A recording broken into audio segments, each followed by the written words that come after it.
Singane isibongo sami wangithenga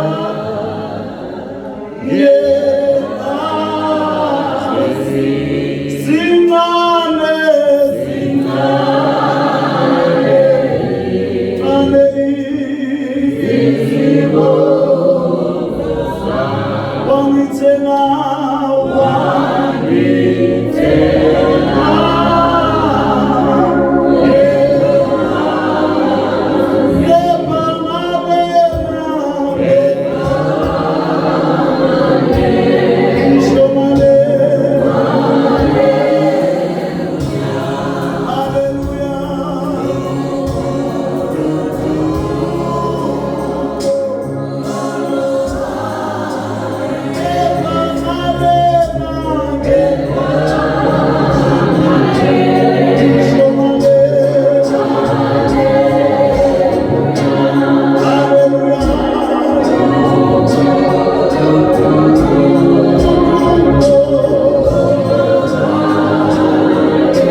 Mduduzi isibongo Dumisa. Hallelujah.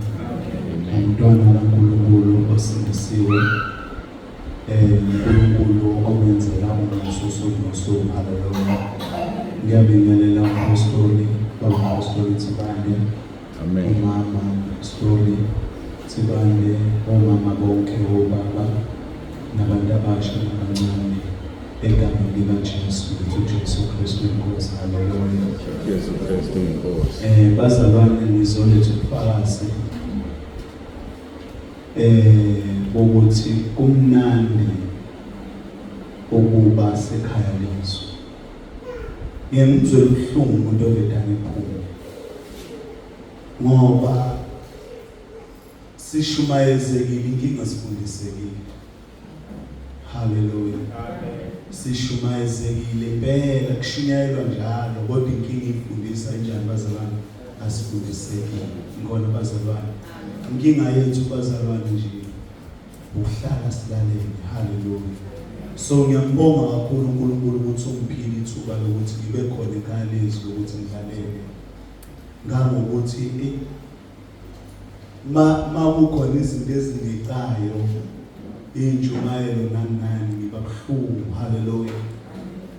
Ngangokuthi kungisho kumanje usemkhulweni wami ukuthi uNkulunkulu engiphi ifoni nje iqondane negroup ekhaya lethu, engafune ukuphazanyiswa kuyo nje ukuthi le ifoni nje ezothuleka izinto zasekhaya lethu, ngoba bazalwane siyaphila. Ngikona bazalwane, siyaphila kakhulu. Ngingasho bazalwane ukuthi bengumntwana kaNkulunkulu, ayichampela kahambe impela eshumayela, kodwa kunento ebehlupha eyodwa bengayinothisa, leyo kungcwele ibinganakekile. Ngikona bazalwane, bekuthi nje wazi ukuthi hayi mangayidlanga inyama yamadlozi hayi kuphelele. Hallelujah. Bese ungasanaki imizindlo nani ukuthi bonke lokho kuyaqashelwa. Hallelujah. So kodwa ngiyambonga uNkulunkulu ngithe mangiba khona ngithule ngilalele ngathi ufunda ngisho uqaphela ngisho ukuzipha. Bengumuntu onxaphayo, bengumuntu onciphayo, kodwa still ngiyumntwana kaNkulunkulu oshumayelayo, kodwa ngibe ngizenza lezi zinto. Hallelujah. So kodwa ngokuba khona, ngokufundiseka, ngokulalela, ngokuvunywa kwezono, ngiyambona uNkulunkulu engisiza kakhulu. Hallelujah bazalwane.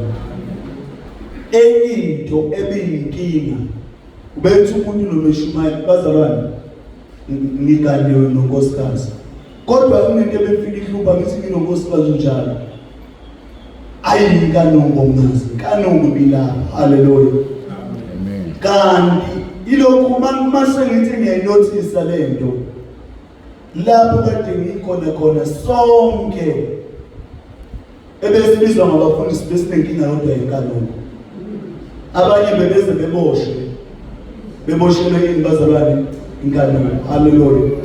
bese naleyo nto nje lonkingi thola ukuthi umuntu uzombona eshumayele ubona amandla kaNkulunkulu kodwa nabo besifazana. Hallelujah. Lezi izinto umthelela nakumina. Nithi yebo la nkosikazi naye. Kodwa nansi lento lebiza ukuthi uyingane uyini. Hallelujah. So kodwa ngokulokhu ngifundisa nami ukuvuma izolo bazalwane. Nami ukuvuma izolo. Ngesikhathi ngivuma izolo uNkulunkulu wangisiza. Ngase ngiyaqala phansi ngiyahlala ngiyabuka ukuthi no. Yebo noma sengivumile izolo kodwa ngoba kumele siqaphele bazalwane abantu abasibekizana. Unento ebenza kimi ukuthi vele nje ngizizwe sengathi nje ngabedala nje ngithanda nabazalwane ngihlezi ngiqhamuka lapha mase ngihlala phansi sengibuyele emuva ngiyabona kunomuntu owangibeka isandla ongifundisa ngawenza le. So sengathi nami ngingayenza lento le. Sengiphathele lokuyisana naye ngaqala phansi ngahlala phansi ngavuma abazalwane ngathola ukukhuluma. Hallelujah. So ngoNkulunkulu ngongipha ithuba lokuphenduka lokuthi ngikhona ngoba abazalwane siyaphuma impela sishumayela bese izwi singaniphili. Hallelujah. Kodwa ngoNkulunkulu ukuthi ngithema ngifika la ngathola lapha elishunyayelwa khona liphinde liphilwe. Jesu Kristu inkosi. Amen. Jesu Kristu inkosi.